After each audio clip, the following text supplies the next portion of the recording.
सूत्रभाष्यकृतो वन्दे भगवन्तो पुनः पुनः श्रीमच्छङ्कर भगवत्पूज्यपाद सद्गुरुभ्यो नमः। वन्देदं सच्चिदानन्दं यतिवर्यं महामतिं वेदान्तसारज्ञं सद्गुरुं प्रणतोऽस्म्यहम्। सदाहं सम्प्रदायज्ञं संयमीन्द्रं सदाश्रयं सद्गुरुं सच्चिदानन्दं सदाचारं समाश्रये। श्री श्री सच्चिदानन्देन्द्र सरस्वती महासद्गुरुभ्यो नमः। अधीः भगवो ब्रह्म ಸ್ಟ್ರೆಂತ್ ಬಂತು ಆಶ್ರಮಕ್ಕೆ. ಕೋರಂ ಕೋರಂ ಕೋರಂ ಭರ್ತಿ ಆಯ್ತು. ತೇಜ ಏವ ತತ್ ಪೂರ್ವ ಆತ್ಮಾನಂ ಉದ್ಭೂತಂ ದರ್ಶನ. ಮೊದಲು ತೇಜಸ್ಸು ತನ್ನನ್ನು ತೋರಿಸಿಕೊಟ್ಟು ಆಮೇಲೆ ಅಂದರೆ ಸೆಖೆ ಉಂಟಾಗಿ ತುಂಬ ಇದಾಗಿ ವಾತಾವರಣವೆಲ್ಲ ತುಂಬ ಇದಾಗಿ ಹ್ಯುಮಿಡಿಟಿ ಹೆಚ್ಚಾಯಿತು ಅಂದರೆ ತುಂಬ ಸೆಖೆ ಆಗ್ತಾ ಇದೆ, ಇವತ್ತು ಮಳೆ ಬರುತ್ತೆ ಕಣ್ರಿ ಅಂತ ಮಾತಾಡ್ಕೋತಾರೆ. ಅದು ತೇಜಸ್ಸು ತನ್ನನ್ನು ತೋರಿಸ್ಕೊಂಡು ಆಮೇಲೆ ಮಳೆ ಬರುತ್ತೆ. ಅಥವಾ ಅಪ್ಸೃಷ್ಟತ್ವಾತ್ ಭೂಯೋ ಅಭ್ಯಸ್ತೇಜಃ. ಅಥೋ ಅಪ್ಸೃಷ್ಟತ್ವಾತ್ ಭೂಯೋ ಅಭ್ಯಸ್ತೇಜಃ. ಅಪ್ಪನ್ನ ಸೃಷ್ಟಿ ಮಾಡುತ್ತದೆ, ಆದ್ದರಿಂದ ತೇಜ ಅಭ್ಯ ಭೂಯ ಭೂಯ ಭೂಯಸಿ ಭೂಯಾಂಸಿ ತೇಜಸ್ ಶಬ್ದ ನಪುಂಸಕಲಿಂಗ. ಆದ್ದರಿಂದ ತೇಜಸ್ಸು ಅಪ್ಪಿಗಿಂತ ಹೆಚ್ಚಿದ್ದು. ಭೂಯ ನಪುಂಸಕಲಿಂಗ. ಪುಲ್ಲಿಂಗ ಹೇಗೆ? ಭೂಯಾನ್. ಸ್ತ್ರೀಲಿಂಗ ಭೂಯಸಿ ಭೂಯಸಿ ಭೂಯಸ್ಸು ಭೂಯಸ್ಯ. ಭೂಯಾನ್ ಭೂಯಾಂಸು ಭೂಯಾಂಸಃ. ಭೂಯ ಭೂಯಸಿ ಭೂಯಾಂಸಿ. ಅಪ್ಪನ್ನು ಸೃಷ್ಟಿ ಮಾಡಿರುತ್ತದೆ, ಆದ್ದರಿಂದ ತೇಜಸ್ಸು ಅಪ್ಪಿಗಿಂತ ಹೆಚ್ಚಿನದಾಗಿದೆ. ಕಿಂಚಾನ್ಯದ ಕಿಂಚಾನ್ಯತ್ ವಸ್ತು ಏನಪ್ಪಾ ಅಂತಂದರೆ ಅರ್ಥ. ಕಿಂಚಾನ್ಯದ ಅಂದ್ರೆ ತದೇತತ್ ತದೇತತ್ ತೇಜ ಏವ ಸ್ತನಯಿತ್ ರೂಪೇಣ ತೇಜ ಏವ ಸ್ತನಯಿತ್ನು ರೂಪೇಣ ಹೇತುರ್ಭವತಿ. ಹೇತುರ್ಭವತಿ. ಈ ತೇಜಸ್ಸು ಅನ್ನೋದು ಇದೆಯಲ್ಲ, ಹೌದೇ ಸ್ತನಯಿತ್ತು ಅಂದ್ರೆ ಗುಡುಗು, ಶಿಡ್ಲು ಗುಡುಗು, ಈ ರೂಪದಿಂದ ತೋರ್ಕೊಂಡು ಮಳೆಗೆ ಕಾರಣವಾಗತ್ತೆ. ವಾಸನೆನಾ? ಸುಟ್ಟ ವಾಸನೆ ಬರುತ್ತೆ. ತೇಜಸ್ಸು ತನ್ನನ್ನು ಪೂರ ಸ್ತನಯಿತ್ನು ಅದು ಮಿಂಚು ಅವುಗಳನ್ನು ತೋರಿಸಿಕೊಳ್ಳುವುದರ ಮೂಲಕ ಆಮೇಲೆ ಮಳೆಗೆ ಕಾರಣವಾಗತ್ತೆ ಬರೀತಾರೆ ಭಾಷೆಗಾರರು. ಕಥಂ ಕಥಂ ಹೇಗಪ್ಪ ಅಂದ್ರೆ ಊರ್ಧ್ವಾಭಿಶ್ಚ ಊರ್ಧ್ವ ಗಾಭಿಃ ವಿದ್ಯುದ್ಭಿಃ ಊರ್ಧ್ವಾಭಿಶ್ಚ ಊರ್ಧ್ವಗಾಭಿರ್ವಿದ್ಯುದ್ಭಿಃ ತಿರಶ್ಚೀಭಿಶ್ಚ ತಿರ್ಯಗ್ಗತಾಭಿಶ್ಚ ತಿರಶ್ಚೀಭಿಶ್ಚ ತಿರ್ಯಗ್ಗತಾಭಿಶ್ಚ ಆಕ್ರಾದಾಃ ಸ್ತನಯನ ಶಬ್ದಾಃ ಚರಂತಿ. ಸಹ ಆಹ್ಲಾದಾಃ ಸ್ತನಯ ಶಬ್ದಾಃ ಚರಂತಿ. ಊರ್ಧ್ವಾಭಿನ ಊರ್ಧ್ವಗಾಭಿ ವಿದ್ಯುದ್ಧಿ. ಮೇಲ್ಮುಖವಾಗಿದ್ದರಿಂದ ಕೋಲ್ ಮಿಂಚು ಹೀಗೆ ಬರುತ್ತೆ. ಮಿಂಚು ಹೀಗೂ ಬರುತ್ತೆ. ತಿರ್ಯಕ್ಕೆ ಅಡ್ಡಲಾಗಿ ಓಡಾಡುವ ಮಿಂಚು, ಮೇಲ್ಮುಖ ಓಡಾಡುವಂತಹ ಮಿಂಚು, ಇವುಗಳನ್ನು ಉಂಟು ಮಾಡಿ ಆಮೇಲೆ ಆಹ್ಲಾದ ಮಿಂಚು ಬಂದ್ಕೂಡಲೇ ಗುಡುಗು ಬರುತ್ತೆ. ದೊಡ್ಡ ಆಹ್ಲಾದನ ಇದು ಸ್ತನಯಿತ್ತು. ಸ್ತನಯನ ಶಬ್ದ ಗುಡುಗಿನ ಶಬ್ದ ಓಡಾಡೋ ಶುರು ಆಗುತ್ತೆ. ಮಿಂಚು ಬಂತು, ಮಿಂಚು ಹಾಕೊಳ್ಳಿ ಗುಡುಗು ಬಂತು ಅಂದ್ಕೊಳ್ಳೆ ಮಳೆ ಬರುತ್ತೆ ಕೊಂಡ್ರು, ಬೇಗ ಮನೆ ಹೋಗೋದಿಲ್ಲ, ಮನೆ ಸೇರ್ಕೊಳ್ಳೋಣ, ಬರ್ರಿ ಮಳೆ ಬಂದ್ಬಿಡುತ್ತೆ ಅಂತ ಹೇಳಿ ಮಾತಾಡ್ಕೋತಾರೆ. ತಸ್ಮಾತ್ ತದ್ದರ್ಶನಾತ್ ಆಹುಃ ಲೌಕಿಕಾಃ ವಿದ್ಯೋತತೆ ಸ್ತನಯತಿ ವರ್ಷಿಷ್ಯತಿ ವೈ ಇತ್ಯಾದಿ ಉಕ್ತಾರ್ಥಂ. ವಿದ್ಯೋತತೆ ಸ್ತನಯತಿ ವರ್ಷಿಷ್ಯತಿ ವೈ ಇತ್ಯಾದಿ ಉಕ್ತಾರ್ಥಂ. ಆದ್ದರಿಂದ ಜನರು ಹೇಳ್ಕೊತಾರೆ, ಓ ನೋಡಿ ಪೂರ್ವದಲ್ಲಿ ಭಾರಿ ಮಿಂಚ್ತಾ ಇದೆ, ಗುಡುಕ್ತಾ ಇದೆ, ಸದ್ಯದಲ್ಲೇ ಮಳೆ ಬಂದ್ಬಿಡುತ್ತೆ, ಬೇಗ ಮನೆ ಹೋಗೋಣ, ಮನೆಗೆ ಸೇರ್ಕೊಂಡೋಣ ಅಂತ ಹೇಳ್ಬಿಟ್ಟು ಈ ರೀತಿ ಆಗಿರ್ತಕ್ಕಂಥ ಮಂತ್ರಕ್ಕಿಂತ ಅರ್ಥ ಹೇಳಾಗಿದೆ. ಆದ್ದರಿಂದ ತೇಜ ಉಪಾಸ್ವೇತಿ, ತೇಜಸ್ಸನ್ನು ಬ್ರಹ್ಮ ಅಂತ ಉಪಾಸನೆ ಮಾಡು. ಅಪ್ಪಿಗಿಂತ ತೇಜಸ್ಸಿತ್ತು, ತೇಜಸ್ಸನ್ನು ಬ್ರಹ್ಮ ಅಂತ ಉಪಾಸನೆ ಮಾಡು. ಅದನ್ನು ಉಪಾಸನೆ ಮಾಡಿದ್ರೆ ಏನಾಗುತ್ತೆ? ಸಯಸ್ತೇಜೋ ಬ್ರಹ್ಮೇತ್ಯುಪಾಸ್ತೆ ತೇಜಸ್ವಿ ವೈ ಸ ತೇಜಸ್ವತೋ ಲೋಕಾನ್ ಭಾಸ್ವತೋ ಅಪಹತ ತಮಸ್ಕಾನ್ ಅಭಿಸಿದ್ಧ್ಯತಿ. ತೇಜಸ್ವಿ ವೈ ಸಹ ತೇಜಸ್ವತೋ ಲೋಕಾನ್ ಭಾಸ್ವತೋ ಅಪಹತ ತಮಸ್ಕಾನ್ ಅಭಿಸಿದ್ಧ್ಯತಿ. ಯಾವತ್ ತೇಜಸೋ ಗತಂ ತತ್ರಾಸ್ಯ ಯಥಾ ಕಾಮಚಾರೋ ಭವತಿ. ಯಾವತ್ ತೇಜಸೋ ಗತಂ ತತ್ರಾಸ್ಯ ಯಥಾ ಕಾಮಚಾರೋ ಭವತಿ. ತೇಜೋ ಬ್ರಹ್ಮೇತ್ಯುಪಾಸ್ತೆ ಬ್ರಹ್ಮೇತ್ಯುಪಾಸ್ತೆ. ಭಗವಸ್ತೇಜೋ ಭೂಯ ಇತಿ. ಅಸ್ತಿ ಭಗವಸ್ತೇಜಸೋ ಭೂಯ ಇತಿ. ತೇಜಸೋ ವಾವ ಭೂಯೋಸ್ತೀತಿ. ತೇಜಸೋ ವಾವ ಭೂಯೋಸ್ತೀತಿ. ಭಗವಾನ್ ಬ್ರವೀತ್ವಿತಿ. ತನ್ಮೇ ಭಗವಾನ್ ಬ್ರವೀತ್ವಿತಿ. ಸಯಸ್ತೇಜೋ ಬ್ರಹ್ಮೇತ್ಯುಪಾಸ್ತೆ ತೇಜಸ್ವಿ ವೈ ಸಹ ತೇಜಸ್ವತೋ ಲೋಕಾನ್ ಭಾಸ್ವತೋ ಅಪಹತ ತಮಸ್ಕಾನ್ ಅಭಿಸಿದ್ಧ್ಯತಿ.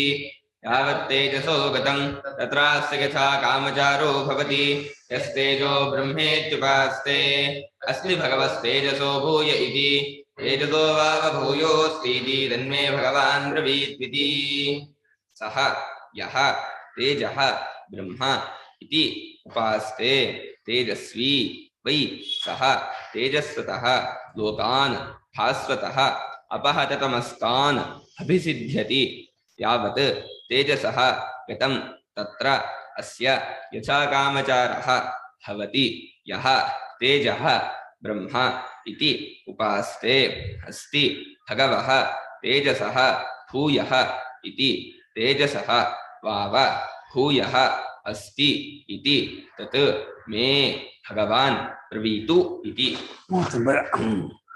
ಸಯಃ ಅವನು ಯಾವನಾದರೂ ಸರಿ ತ್ರೈವರ್ಣಿಕರಲ್ಲಿ ತೇಜಸ್ಸನ್ನು ಬ್ರಹ್ಮ ಎಂಬುದಾಗಿ ಉಪಾಸನೆ ಮಾಡ್ತಾನೋ ಬ್ರಹ್ಮನೇ ದೊಡ್ಡದು ಅಂತ ಅಪ್ಪಿಗಿದ್ದು ದೊಡ್ಡದು ಎಲ್ಲಕ್ಕೂ ಕಾರಣವಾಗಿದೆ ಅಂತೇಳಿ ಉಪಾಸನೆ ಮಾಡುತ್ತಾನೋ ಅವನು ಒಳ್ಳೆ ತೇಜಸ್ವಿಯಾಗಿರ್ತಾನೆ.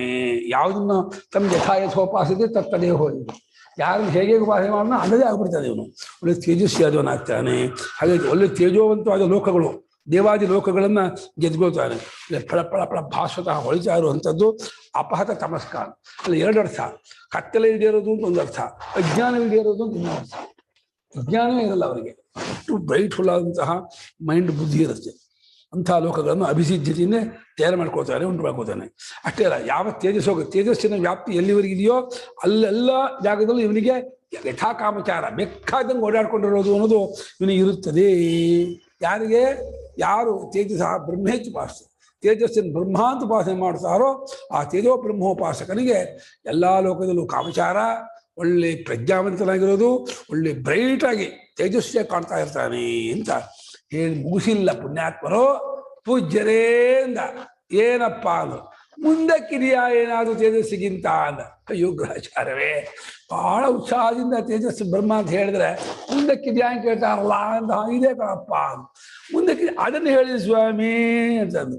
ತೇಜಸ್ಸಿಗೆ ಭೂಯ ಉಂಟು ಹೆಚ್ಚುಂಟು, ಅದನ್ನು ಹೇಳ್ಕೊಡಿ ಅಂತ ಅಂದ. ಆಯ್ತು.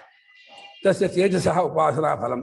ತಸ್ಯ ತೇಜಸಃ ಉಪಾಸನ ಫಲಂ. ಆ ತೇಜಸ್ಸನ್ನು ಉಪಾಸನೆ ಮಾಡಿದ್ದರ ಫಲ. ಉಪಾಸನೆ ಮಾಡಿದರೆ ಯಾವ ಉಪಾಸನೆ ಮಾಡಿದ್ರು ಫಲ ಉಂಟೇ ಉಂಟು. ನಿಮ್ಮ ರಜನೀಶ ಹೇಳ್ತಾನೆ, ಇವನು ಕಿಟಕಿಯನ್ನ, ಒಂದು ಕುರ್ಚಿಯನ್ನ ಬ್ರಹ್ಮ ಬ್ರಹ್ಮ ಬ್ರಹ್ಮ ಮಾಡ್ತಿದ್ರೆ ಅದಕ್ಕೂ ಫಲ ಆಗತ್ತೆ. ನಾವು ಅದೇ ನಮ್ಮ ಸ್ವಾಮಿಗಳು ಹಾಗೆ ಮಾಡೋ ಹಾಗಿಲ್ಲ. ಉಪಾಸನೆ ನಾಮ ಯಥಾಶಾಸ್ತ್ರ ಆಗಬೇಕು. ಶಾಸ್ತ್ರ ಹೇಳಿದ್ದನ್ನು ಉಪಾಸನೆ ಮಾಡಿದ್ರೆ ಫಲ ಆಗತ್ತೆ, ನಾವು ಒಪ್ಕೊಳ್ಳೋಕ್ಕಾಗಲ್ಲ.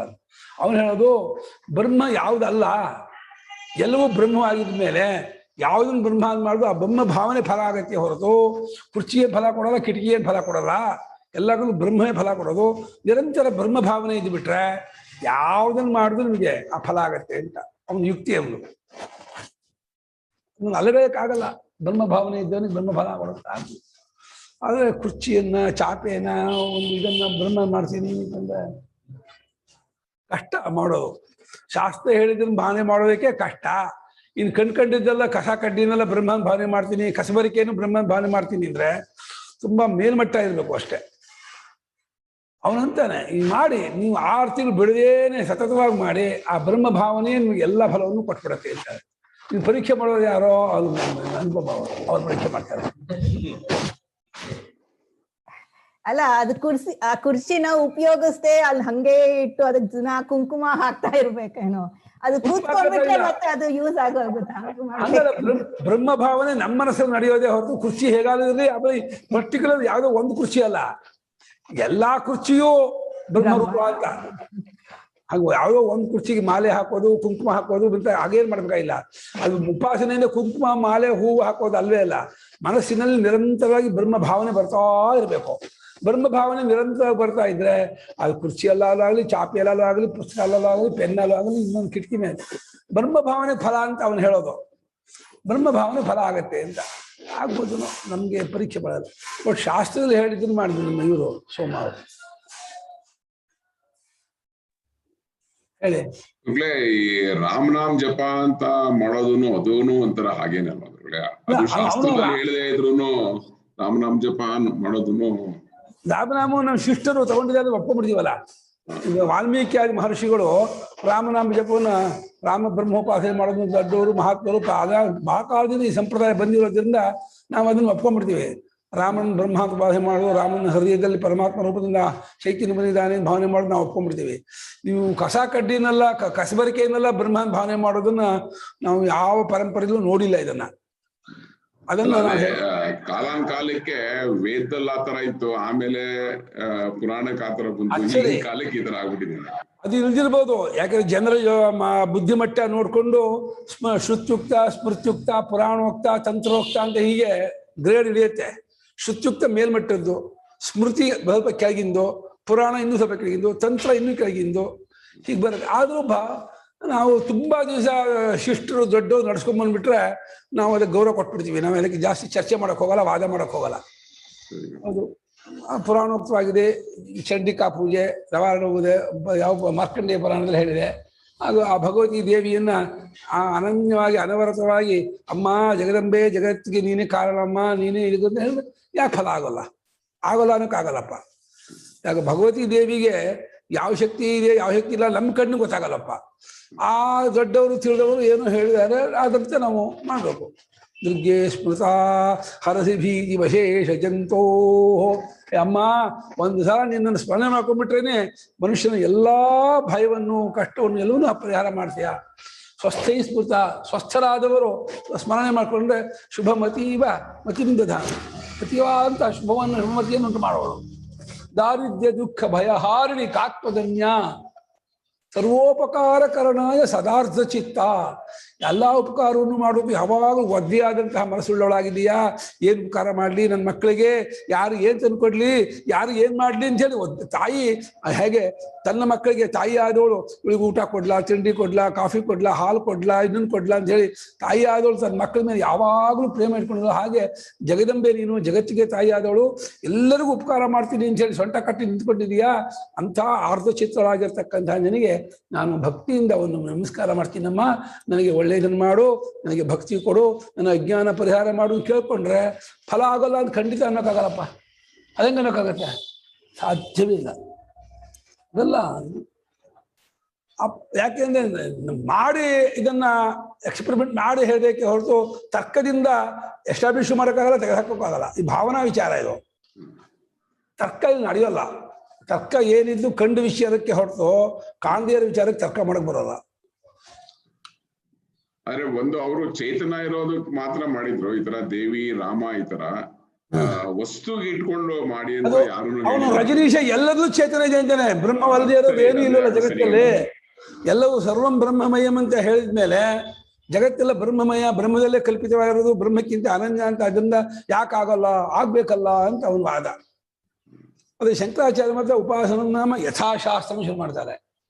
ಶಾಸ್ತ್ರ ಹೇಳಬೇಕಪ್ಪ, ನಮಗೆ ಶಾಸ್ತ್ರ ಹೇಳಿದ್ರೆ ನಮಗೆ ನಂಬಿಕೆ ಬರೋಲ್ಲ, ಆಗ್ಬೋದು, ನಾವು ಅಲ್ಲಗಳಕ್ಕಾಗಲ್ಲ, ನಾವು ನಮಗೆ ಒಪ್ಕೊಳಕ್ಕಾಗಲ್ಲ ಅಂತ ನಾವು ಮಾಡೋಲ್ಲಪ್ಪ. ನೀವು ಕಸಕಡ್ಡಿನ ಕಸಬರಿಕೆನ ಬ್ರಹ್ಮ ಭಾವನೆ ಮಾಡು ಫಲ ಆಗತ್ತೆ ಅಂತಂದ್ರೆ ನಾನು ಅದು ಅಲ್ಲುಗಳೋದಿಲ್ಲ, ಮಾಡೋಕ್ಕೂ ಹೋಗಲ್ಲ.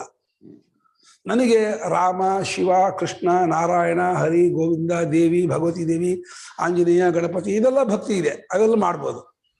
ಅವನು ನಮ್ಗೆ ಮರ್ಯಾದೆ ಬರ್ಬೇಕಲ್ವಾ?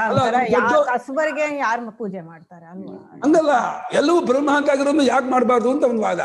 ಅದೇ ನಿಜಾನೇ. ಅಂದ್ರು ಒಂಥರ ದೇವ್ರು ಅಂದ್ರೆ ಆ ರಿಲೇಶನ್ಶಿಪ್ ಬಿಲ್ಡ್ ಆಗಕ್ಕೆ ಒಂಥರ ಅದು ಕಷ್ಟ. ಒಳಗಿಂದ ಇದು ಬರ್ಬೇಕು, ಹೆದರಿಕೆ ಬರ್ಬೇಕು, ಆ ಪ್ರೀತಿ ಬರ್ಬೇಕು. ಹೆದರಿಕೆ ಅಲ್ಲ, ಒಂಥರ ಗೌರವ ಮಾತು ಬರ್ತಾ ಇಲ್ಲ. ಗೌರವ ಬರಬೇಕು, ಇದಿರ್ಬೇಕು, ಪ್ರೇಮ ಇರ್ಬೇಕು, ಗೌರವ ಇರ್ಬೇಕು. ಹೌದು, ಕರೆಕ್ಟ್. ಅದು ನಮ್ಮ ಪರಂಪರೆ ಇದ್ದು ದೊಡ್ಡವರು ಹೇಳಿದ್ದೆ ಒಂದು ಪ್ರಸನ್ನ ಅವ್ರದ್ದೇನು.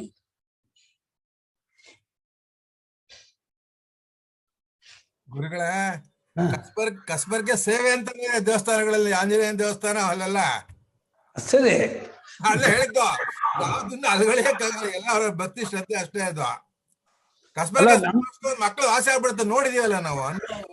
ನಿರಂತರವಾಗಿ ಕಸಬರಿಕೆಯನ್ನು ಪರಮಾತ್ಮನ ಭಾವನೆ ಮಾಡೋಕೆ ನಮ್ಗೆ ಆಗಲ್ಲ ಅಂದ್ರೆ ನಮ್ಗೆ ಅವ್ರ ದೇವಸ್ಥಾನ ಒಳಗ ಗರ್ಭಗುಡಿ ಗುಡ್ಸ್ತಾರೆ, ಕಸ ಗುಡ್ಸ್ತಾರೆ, ಕಸ್ಬರ್ಗೆನ ನೋಡ್ರೆ ಮಕ್ಳುಗಳು ಭಯ ಬಿಟ್ಟು ನೋಡಿದೀವಿ, ನಾವು ಅನುಭವಿಸಿದೀವಿ ಎಲ್ಲ. ಅಲ್ಲ, ಕಸ್ಬರ್ಕೆ ಸೇವೆ ಅನ್ನೋದ್ರಲ್ಲಿ ಒಂದು ವ್ಯತ್ಯಾಸ ಇದೆ. ಕಸ್ಬರ್ಕೆ ದೇವ್ರು ಅನ್ಕೊಳ್ಳಿಲ್ಲ, ಅಲ್ಲಿ ದೇವರಿಗೆ ಸೇವೆ ಈ ಮೂಲಕ ದೇವರ ಅನ್ಕೊಂಡು ಪ್ರಶ್ನೆ ಹೇಳ್ತಿರಲ್ಲ ಇವಾಗ ಪಂಚಪಾತ್ರೆ, ಚೊಂಬು, ಚಟ್ಟೆ ಎಲ್ಲ ಇಟ್ಕೊಂಡು ಮಾಡುದು ಅದನ್ನ ನಾನು ದೇವ್ರಿಗೆ ಮಾಡಲ್ಲ. ದೇವ್ರಿಗೆ ಉಪಾಸನೆ ಮಾಡೋದು ಅದು ಸಾಧನೆ ಅಂತೀವಿ. ದೇವರು ಅಂತ ಹೇಳ್ತಿಲ್ಲ, ಅದರಿಂದ ಪ್ರಯೋಜನ ಆಗತ್ತೆ ಕಸ್ಬರಿಕೆಯಿಂದ ಅಂತ ಅಲ್ಲ, ಕಸಬರಿಕೆಯಿಂದ ಪ್ರಯೋಜನ ಇಲ್ಲ ಅಂತ ಹೇಳ್ತಿಲ್ಲ. ಕಸಬರಿಕೆಯಿಂದ ಪರಮಾತ್ಮ ಭಾವನೆ ಮಾಡಕ್ ಬರುತ್ತಾ ಅಂತ ವಿಚಾರ.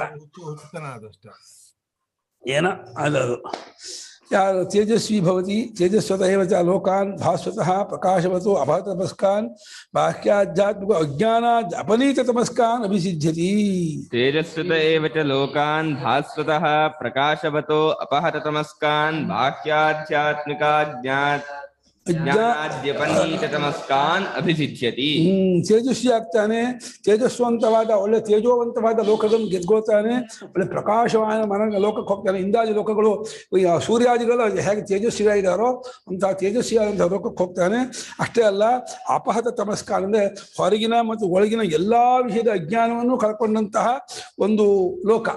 ಯಾವ ವಿಷಯದಲ್ಲೂ ಅವನು ಅಜ್ಞಾನವೇ ಬರಬಾರ್ದು, ಬರೋದೇ ಇಲ್ಲ. ಅಂಥ ಒಂದು ಪ್ರಜ್ಞಾವಂತನಾದ, ಬುದ್ಧಿವಂತನಾದ, ಮೇಧಾವಂತನಾದ ಲೋಕಗಳನ್ನು ಗೆದ್ಕೊಳ್ತಾನೆ. ಅದು ಅಂಥ ಇದನ್ನು ಪಡ್ಕೊಳ್ತಾನೆ. ಬ್ರಹ್ಮೋಪಾಸನೆಯಿಂದ ಅದು ಬರುತ್ತೆ. ಯುದ್ಧರ್ಥ ಮನ್ಯತೆ ಉಳಿದ ಭಾಗಕ್ಕೆ, ಉಳಿದ ಮಂತ್ರ ಭಾಗಕ್ಕೆ ಸರಳಾರ್ಥವಾಗಿದೆ. ಎಲ್ಲಿವರೆಗೆ ತೇಜಸ್ಸಿನ ಗತಿ ಇದೆಯೋ ಅಲ್ಲಿವರೆಗೆ ಸಾಕಾಮಚಾರವಾಗ್ತಾನೆ. ಯಾರು ತೇಜಸ್ಸಿನ ಬ್ರಹ್ಮೋಪಾಸನೆ ಮಾಡ್ತಾರೋ ಅವರಿಗೆ ತೇಜಸ್ಸಿಗಿಂತ ಹೆಚ್ಚಿದ ಉಂಟಾಗಿದೆ, ಉಂಟೋದು ಅದನ್ನು ಹೇಳಿ ಏನಕ್ಕೆ ಆಕಾಶೋ ವಾವ ತೇಜಸೋ ಭೂಯಾನ್, ಆಕಾಶೋ ವಾವ ತೇಜಸೋ ಭೂಯಾನ್, ಆಕಾಶೇ ವೈ ಸೂರ್ಯಾಚಂದ್ರಮಸೌ, ಆಕಾಶೇ ವೈ ಸೂರ್ಯಾಚಂದ್ರಮಸೌ, ಬಹು ವಿದ್ಯುನ್ನಕ್ಷತ್ರಾಣಿ, ಬಹು ವಿದ್ಯುನ್ನಕ್ಷತ್ರಾಣಿ, ಆಕಾಶೇನ ನಕ್ಷತ್ರಾಣ್ಯಗ್ನಿ, ಅಲ್ಲಿಗೆ ವಿದ್ಯುನ್ನಕ್ಷತ್ರಾಣ್ಯಗ್ನಿಃ, ಆಕಾಶೇನಾಹ್ವಯತಿ, ಆಕಾಶೇನಾಹ್ವಯತಿ, ಆಕಾಶೇನ ಶೃಣೋತಿ, ಆಕಾಶೇನ ಶೃಣೋತಿ, ಆಕಾಶೇನ ಪ್ರತಿಶೃಣೋತಿ, ಆಕಾಶೇನ ಪ್ರತಿಶೃಣೋತಿ, ಆಕಾಶೇ ರಮತೆ, ಆಕಾಶೇನ ರಮತೆ, ಆಕಾಶೇ ರಮತೆ, ಆಕಾಶೇನ ರಮತೆ, ಆಕಾಶೇ ಜಾಯತೆ, ಆಕಾಶಮಭಿಜಾಯತೆ, ಆಕಾಶೇ ಜಾಯತೆ, ಆಕಾಶಮಭಿಜಾಯತೆ, ಆಕಾಶಮುಪಾಸ್ವೇತಿ, ಆಕಾಶಮುಪಸ್ವೇತಿ. ಆಕಾಶೋ ವಾವ ತೇಜಸೋ ಭೂಯಾನ್, ಆಕಾಶೇ ವೈ ಸೂರ್ಯಾಚಂದ್ರಮಸ ಉಭೋ ವಿದ್ಯುನ್ನಕ್ಷತ್ರಾಣ್ಯಗ್ನಿಃ, ಆಕಾಶೇನಾಹ್ವಯತಿ, ಆಕಾಶೇನ ಶೃಣೋತಿ, ಆಕಾಶೇನ ಪ್ರತಿಶೃಣೋತಿ, ಆಕಾಶೇ ರಮತೆ, ಆಕಾಶೇನ ರಮತೆ, ಆಕಾಶೇ ಜಾಯತೆ, ಆಕಾಶಮಭಿಜಾಯತೆ, ಆಕಾಶಮುಪಸ್ವೇತಿ. ಆಕಾಶಃ ವಾವ ತೇಜಸಃ ಭೂಯಾನ್, ಆಕಾಶೇ ವೈ ಸೂರ್ಯಾಚಂದ್ರಮಸೌ ಉಭೌ ವಿದ್ಯುತ್ ನಕ್ಷತ್ರಾಣಿ ಅಗ್ನಿಃ, ಆಕಾಶೇನ ಆಹ್ವಯತಿ, ಆಕಾಶೇನ ಶೃಣೋತಿ, ಆಕಾಶೇನ ಪ್ರತಿಶೃಣೋತಿ, ಆಕಾಶೇ ರಮತೆ, ಆಕಾಶೇ ನ ರಮತೆ, ಆಕಾಶೇ ಜಾಯತೆ, ಆಕಾಶಂ ಅಭಿಜಾಯತೆ, ಆಕಾಶಂ ಉಪಾಸ್ವ ಇತಿ. ಆಕಾಶೋ ವಾವ, ಆಕಾಶವೇ ಅಂದ್ರು. ತೇಜಸ್ಸಿಗಿಂತ ಆಕಾಶ ಅಂದ್ರೆ ಮಧ್ಯೆ ವಾಯು ಇತ್ತು. ಆದರೆ ವಾಯು ಆಕಾಶ ನಿತ್ಯ ಸಂಬಂಧವಾಗಿರೋದ್ರಿಂದ ಬೇರೆ ಬೇರೆ ಹೇಳಲಿಲ್ಲ. ವಾಯು ಆಕಾಶ ನೆಲೆ ಆಶ್ರಯ ಆಸ್ಪದವಾಗಿರೋದ್ರಿಂದ ವಾಯು ಆಕಾಶ ಒಂದು ಬಿಟ್ಟು ಒಂದಿಲ್ಲವಾದ್ದರಿಂದ ಅದಕ್ಕೆ ವಾಯುಗೆ ಹೇಳ್ದೇನೆ ತೇಜಸ್ಸಿನಿಂದ ಆಕಾಶಕ್ಕೆ ಜಂಪ್ ಮಾಡಿಬಿಡ್ತು. ವಾಯು ಹೇಳ್ದೇನೆ ಆಕಾಶವೇ ತೇಜಸ್ಸಿಗಿಂತ ದೊಡ್ಡದು. ಸೂರ್ಯ ಮತ್ತು ಚಂದ್ರಮಸರು ಅಂಥ ದೊಡ್ಡ ಲೋಕಪಾಲವಾಗಿರ್ತಕ್ಕಂಥವರೆಲ್ಲ ಆಕಾಶದಲ್ಲಿಯೇ ಓಡಾಡ್ಕೊಂಡಿದ್ದಾರೆ. ವಿದ್ಯುತ್ತು, ನಕ್ಷತ್ರ, ಅಗ್ನಿ ಎಲ್ಲ ಆಕಾಶದಲ್ಲೇ ಇರ್ತಕ್ಕದ್ದು. ಎಲ್ಲಕ್ಕೂ ಆಕಾಶವೇ ಆಧಾರ. ಯಾರನ್ನು ಕರಿಬೇಕಾದ್ರೂ ಆಕಾಶದಲ್ಲೇ ಕರೀತಾನೆ, ಆಕಾಶದಲ್ಲೇ ಕೇಳ್ತಾನೆ. ಆಮೇಲೆ ಮತ್ತೆ ಬದ ಉತ್ಸವವನ್ನು ಆಕಾಶದಲ್ಲೇ ಕೊಡ್ತಾನೆ. ಸಂತೋಷ ಪಡೋದನ್ನು ಆಕಾಶದಲ್ಲೇ ಮಾಡ್ತಾನೆ. ಬೇಜಾರು ದುಃಖವು ಆಕಾಶದಲ್ಲೇ ಆಗತ್ತೆ. ಆಕಾಶದಲ್ಲೇ ಹುಡ್ತಾನೆ, ಆಕಾಶದಲ್ಲೇ ಬೆಳಿತಾನೆ, ಅಭಿಜಾಯದಲ್ಲಿ ಬೆಳಿತಾನೆ. ಆದ್ದರಿಂದ ಆಕಾಶವೇ ಸಮಸ್ತಕ್ಕೂ ಆಧಾರವಾಗಿರೋದ್ರಿಂದ ಆಕಾಶವನ್ನ ಬ್ರಹ್ಮ ಉಪಾಸನೆ ಮಾಡು ಅಂತ ನಿಮಗೆಲ್ಲೂ ಬರುತ್ತೆ. ಆಕಾಶ ಶರೀರಂ ಬ್ರಹ್ಮ ಸತ್ಯಾತ್ಮ ಪ್ರಾಣಾರಾಮ ಆಕಾಶ ಬ್ರಹ್ಮ ಅಂತ ಅಂದರೆ ತಪ್ಪತಿಷ್ಠೆ ಚುಪಾಸೀದ ನಿಷ್ಠಾಭಾನ ಭವತಿ ತನ್ಮಹ. ಅದು ಆಕಾಶದ್ದೇ ಆಗಲ್ಲ. ಆಕಾಶ ಬ್ರಹ್ಮೋಪಾಸನೆ ಶ್ರುತಿಯಲ್ಲಿ ಬಹಳಷ್ಟು ಕಡೆಯಲ್ಲಿ ಇದೆ. ಅಷ್ಟೇ ಅಲ್ಲ, ಆಕಾಶ ಬಲುಮಟ್ಟಿಗೆ ಬ್ರಹ್ಮಕ್ಕೆ ಹತ್ತಿರವಾಗಿದೆ. ಅಂದರೆ ಸೂಕ್ಷ್ಮವಾಗಿರೋದು, ವ್ಯಾಪಕವಾಗಿರೋದು, ನಿರವಯವಾಗಿರೋದು, ಇಂದ್ರಿಯ ಗೋಚರವಾಗದೇ ಇರೋದು, ಇಷ್ಟು ಅಂಶಗಳಿಂದ ಆಕಾಶ ಬ್ರಹ್ಮಕ್ಕೆ ತುಂಬ ಹತ್ತಿರವಾಗಿದೆ. ಒಂದೇನು ಆಕಾಶ ಹುಟ್ಟಿದೆ, ಆಕಾಶ ಇದು ಅರಿವಿಗೆ ವಿಷಯವಾಗಿದೆ. ಆ ಎರಡು ಕಾರಣದಿಂದ ಆಕಾಶವನ್ನು ನಾವು ಚೇತನ ಅಂತ ಅನ್ನೋಲ್ಲ ವ್ಯವಹಾರದಲ್ಲಿ. ಆದರೆ ಶಾಸ್ತ್ರದೃಷ್ಟಿಯಿಂದ ಆಕಾಶ ರೂಪದಿಂದ ಬ್ರಹ್ಮವೇ ತೋರ್ತಾ ಇರೋದ್ರಿಂದ ಆಕಾಶಕ್ಕೆ ಬ್ರಹ್ಮಕ್ಕೆ ಭೇದ ಇಲ್ಲ. ಆಕಾಶ ರೂಪದಿಂದ ಬ್ರಹ್ಮವನ್ನು ಉಪಾಸನೆ ಮಾಡೋದ್ರಿಂದ ಸಾಲಿಗ್ರಾಮದಿಂದ ವಿಷ್ಣುವನ್ನು ಆರಾಧನೆ ಮಾಡುವಾಗೆ ಆಕಾಶ ರೂಪವನ್ನು ನೋಡಿ ಪರಮಾತ್ಮ ಆಕಾಶವತ್ ಸರ್ವಗತಶ್ಚ ನಿತ್ಯ, ಆಕಾಶದಿಂದ ಸರ್ವಗತನಾಗಿಯೂ ನಿತ್ಯನಾಗಿಯೂ ಇರ್ತಕ್ಕವನು ಆಕಾಶ ರೂಪನಾಗಿದ್ದಾರೆ ಪರಮಾತ್ಮ. ಆಕಾಶ ಪರಮಾತ್ಮಕ್ಕೆ ಪ್ರತೀಕವಾಗಿದೆ. ಆಕಾಶವನ್ನು ಬ್ರಹ್ಮ ಅಂತ ಉಪಾಸನೆ ಮಾಡಿದರೆ ಆ ಉಪಾಸನೆ ಬಹಳಷ್ಟು ದಿವಸ ಮಾಡಬೇಕು, ಒಂದೆರಡು ಸಲ ಮಾಡಿದ್ರೆ ಆಗಲ್ಲ. ಆಕಾಶ ಬ್ರಹ್ಮ ಅನ್ನೋದನ್ನು ಮಿನಿಮಮ್ 6 ತಿಂಗಳಾದರೂ ನೆರವೇರದೆ ಮಾಡಿದರೆ ಅವನಿಗೆ ಎಲ್ಲ ಉತ್ತಮವಾದ ಫಲಗಳು ಉಂಟಾಗುತ್ತೆ. ಆಕಾಶ ಆಗಿದೆ, ಆಕಾಶ ಉಪಾಸನೆ ಮಾಡುವುದು. ಆಕಾಶೋ ವಾವ ತೇಜಸೋ ಭೂಯಾನ್, ಆಕಾಶೋ ವಾವ ತೇಜಸೋ ಭೂಯಾನ್, ಆಕಾಶಕ್ಕಿಂತಲೂ ತೇಜಸ್ಸಿಗಿಂತಲೂ ಆಕಾಶವು ದೊಡ್ಡದು. ಆಕಾಶವು ವಾವ, ಆಕಾಶವೇ ತೇಜಸ್ಸಿಗಿಂತಲೂ ದೊಡ್ಡದು. ವಾಯು ಸಹಿತ ತೇಜಸಃ ಕಾರಣತ್ವಾದ್ ವ್ಯೋಮ್ನಃ, ವಾಯು ಸಹಿತಸ್ಯ ತೇಜಸಃ ಕಾರಣತ್ವಾದ್ ವ್ಯೋಮ್ನಃ. ವಾಯು ಸಹಿತವಾದ ತೇಜಸ್ಸಿಗೆ ಅದು ವಾಯು ಸಹಿತಸ್ಯ ಆಕಾಶಸ್ಯ ಇಲ್ಲ, ವಾಯು ಸಹಿತಸ್ಯ ತೇಜಸವೇ.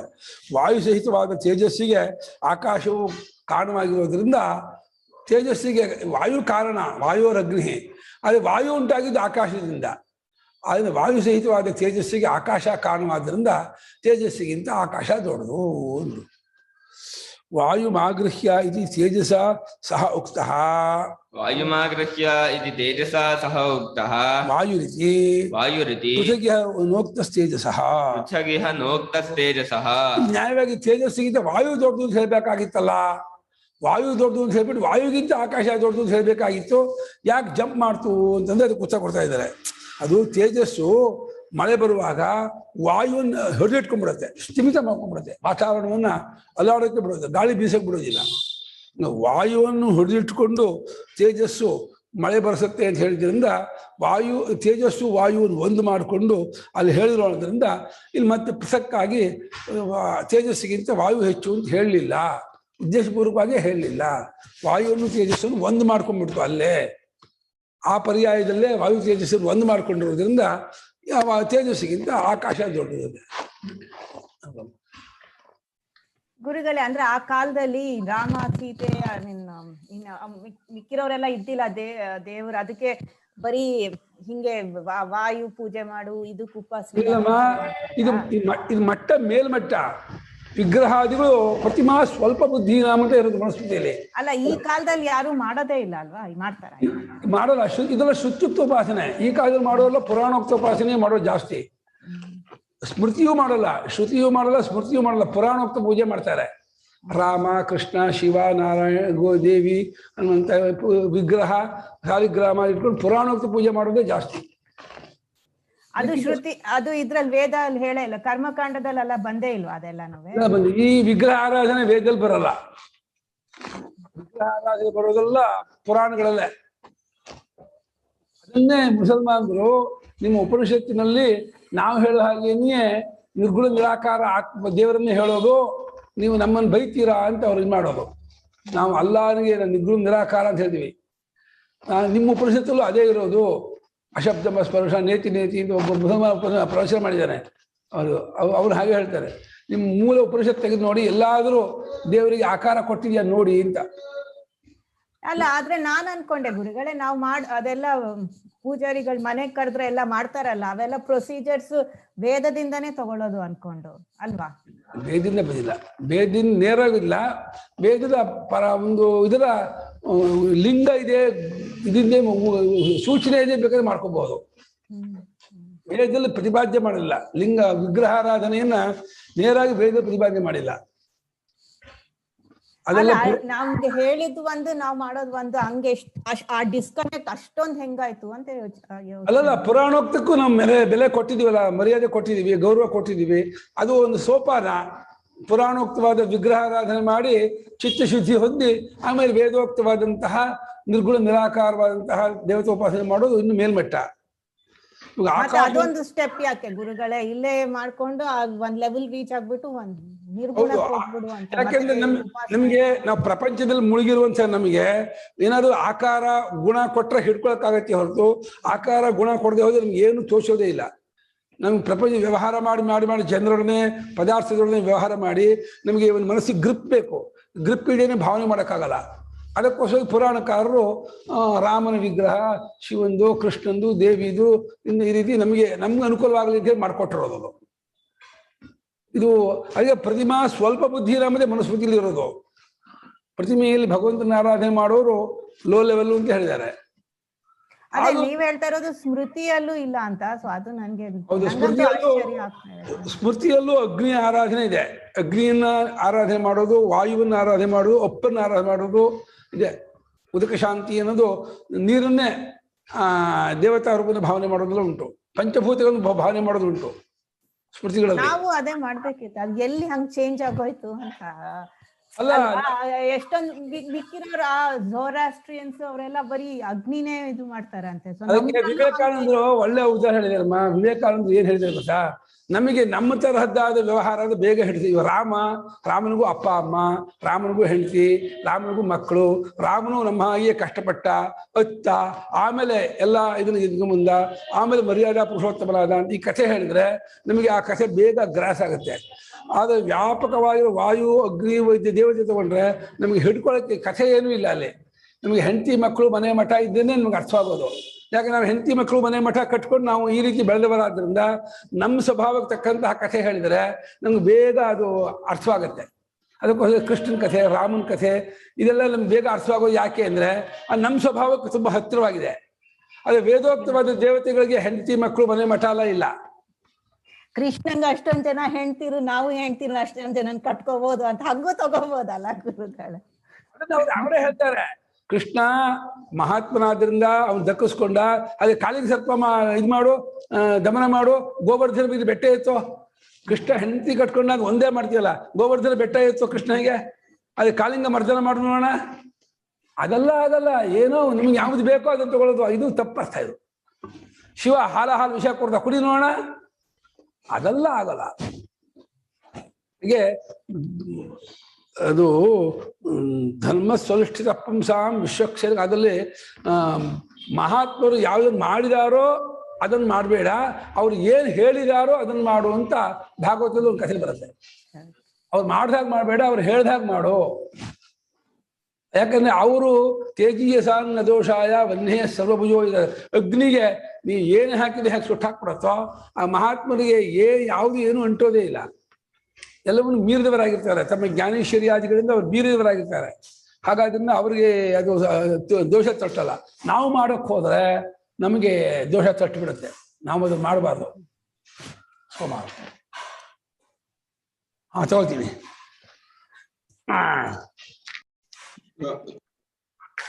ನಮ್ಮ ನಿತ್ಯ ಕರ್ಮಗಳು ಅದು ಇದರಿಂದಾನೇ ಬಂದಿರೋದು, ವೇದದ ಬೇರೆ ಬೇರೆ ಭಾಗದಿಂದ ತಗೊಂಡು ಮಾಡಿರೋದು ಅಂತ ನಾನು ಅರ್ಥ ಮಾಡ್ಕೊಂಡಿದ್ದೆ. ಅಲ್ಲಿ ನಿತ್ಯ ಕರ್ಮದಲ್ಲಿ 3 ಭಾಗ ಇದೆ ಕಣ್ರೆ. ಕರ್ಮ ಒಂದಿದೆ, ಉಪಾಸನೆ ಇದೆ, ಜ್ಞಾನ ಇದೆ. ಇವಾಗ ಗಾಯತ್ರಿ ಮಂತ್ರಾರ್ಥ ತತ್ವ ವಿಚಾರ, ಜ್ಞಾನ ವಿಚಾರ. ಆಮೇಲೆ ಅದು ಹಿಂದೆ ಮುಂದೆ ಇದನ್ನು ಹೇಳ್ತೀವಲ್ಲ, ಸ್ತೋತ್ರಗಳು ಹೇಳ್ತೀವಲ್ಲ, ಅದೆಲ್ಲ ಭಾವನಾ ವಿಚಾರ. ಆಚಮನಾದಿ ಪ್ರಾಣಾಯಾಮ ಮಾಡಿದ ಅಲ್ಲಿ ಕ್ರಿಯಾ ವಿಚಾರ. ಅಲ್ಲಿ ಕ್ರಿಯಾ, ಭಾವನಾ, ಜ್ಞಾನ 3 ಸೇರ್ಕೊಂಡಿದೆ ನಮ್ಮ ನಿತ್ಯ ಕರ್ಮದಲ್ಲಿ. ಅದಕ್ಕೆ 3ಕ್ಕೂ ಶ್ರುತಿಯ ಅಥವಾ ಸ್ಮೃತಿಯ ಲಿಂಗ ಇದೆ, ಗುರುತಿದೆ.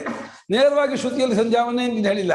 ಆದರೆ ಉದ್ಯಂತಮಸ್ತಯ್ಯಂತಮಾದಿತ್ಯಮಭಿಧ್ಯಾಯನ್ ಕುರ್ವನ್ ಬ್ರಾಹ್ಮಣೋ ವಿದ್ವಾನ್ ಸಕಲಂ ಭದ್ರಮಶ್ನುತೆ ಅಂತ ವಾಕ್ಯ ಇದೆ. ಉದಯವಾಗುವ ಅಸ್ತಮಾನವಾಗುವ ಆದಿತ್ಯನನ್ನು ಧ್ಯಾನ ಮಾಡ್ತಾ ಇದ್ರೆ ಅವನು ಎಲ್ಲಾ ಶ್ರೇಯಸ್ಸನ್ನು ಪಡ್ಕೊಳ್ತಾನೆ ಅಂತ. ಅದನ್ನು ಧ್ಯಾನ ಮಾಡೋದು ಹೇಗೆ, ಯಾವ ರೀತಿ ಅನ್ನೋದನ್ನ ಸ್ಮೃತಿಕಾರರು ಪುರಾಣಕಾರರು ತೋರಿಸ್ತಾರೆ. ಹಾಗಾಗಿ ಲಿಂಗ ಇರುತ್ತೆ. ಪೂರ್ತಿ ಕಿಂಕೇನ ಕಥಮನ್ ಅಂಶಕ್ಕೆ ಪೂರ್ತಿ ಉತ್ತರ ಇರೋಲ್ಲ ಅಲ್ಲಿ. ಆ ಕಿಂಕೇನ ಕಥಮನ್ ಪೂರ್ತಿ ಉತ್ತರ ಎಲ್ಲಿರುತ್ತೋ ಅದರ ಕರ್ಮ ಅಂತ ಹೇಳೋದು. ಇದು ಪುರಾಣಗಳಲ್ಲಿ ಸ್ಮೃತಿಗಳಲ್ಲಿ ಹೇಳಿರುತ್ತೆ. ಅದನ್ನ ಸ್ಮೃತ್ಯುಕ್ತ ಕರ್ಮ ನಾವು ಹೇಳ್ತೀವಿ. ಇವಾಗ ಬೋಧಾಯನವರು ಸಂಧ್ಯಾವಂದನ ವಿಚಾರ ಸ್ವಲ್ಪ ಡೀಟೇಲ್ ಹೇಳಿದ್ದಾರೆ. ಆಪಸ್ತಂಭ ಯಾಕೋ ಹೇಳಲಿಲ್ಲ. ಮನುಸ್ಮೃತಿಯಲ್ಲಂತೂ 2 ಹೊತ್ತಲ್ಲೂ ಇದು ಮಾಡಬೇಕು. ಸೂರ್ಯ ಇರುವಾಗ ಶುರು ಮಾಡಿ ಸೂರ್ಯ ನಕ್ಷತ್ರೋದಯವರೆಗೂ ಧ್ಯಾನ ಮಾಡಿ, ಬೆಳಗ್ಗೆ ನಕ್ಷತ್ರ ಇರುವಾಗಲೇ ಸಂಧ್ಯಾವನ್ನು ಶುರು ಮಾಡಿ ಸೂರ್ಯೋದಯವರೆಗೂ ಮಾಡಿ ಅಂತ ಹೇಳಿ ಮನುಸ್ಮೃತಿಯಲ್ಲಿ ವಾಕ್ಯ ಇದೆ. ಅದು ನಿತ್ಯ ಕರ್ಮದಲ್ಲಿ ಪುರಾಣೋಕ್ತ ನಿತ್ಯ ಕರ್ಮ, ಸ್ಮೃತ್ಯುಕ್ತ ನಿತ್ಯ ಕರ್ಮ, ವೇದೋಕ್ತ ನಿತ್ಯ ಕರ್ಮ 3. ಅಗ್ನಿಹೋತ್ರಾದಿಗಳು ವೇದೋಕ್ತ ನಿತ್ಯ ಕರ್ಮ, ಔಪಾಸನಾದಿಗಳು ಸ್ಮೃತ್ಯುಕ್ತ ನಿತ್ಯ ಕರ್ಮ, ದೇವರ ಪೂಜೆ ಇತ್ಯಾದಿಗಳೆಲ್ಲ ಪುರಾಣೋಕ್ತ ನಿತ್ಯ ಕರ್ಮ. ನಾವು ದೇವ್ರ ಪೂಜೆ ಸಂಧ್ಯಾವನೆ ಮಾಡ್ತೀವಲ್ಲ, ಅದು ಪುರಾಣ ಇರುತ್ತೆ. ಇನ್ನು ಔಪಾಸನ ಸ್ಥಾಲಿಪಾಕ ಇತ್ಯಾದಿಗಳು ಸ್ಮೃತಿಯಲ್ಲಿ ಹೇಳಿರೋದು. ಅಗ್ನಿಹೋತ್ರಾದಿಗಳು ಶ್ರುತ್ಯುಕ್ತ ಕರ್ಮ. 3 ಇದೆ. ಹೇಳಿದ್ದೇನು ಗುರುಗಳೇ?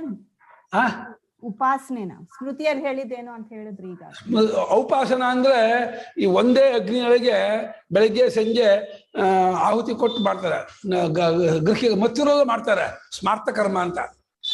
3 ಅಗ್ನಿಯಲ್ಲಿ ಮಾಡೋದು ಶ್ರುತ್ಯುಕ್ತ ಕರ್ಮ, ಒಂದೇ ಅಗ್ನಿಯಲ್ಲಿ ಮಾಡೋದು ಸ್ಮೃತ್ಯುಕ್ತ ಕರ್ಮ, ಔಪಾಸನ ಅಂತ.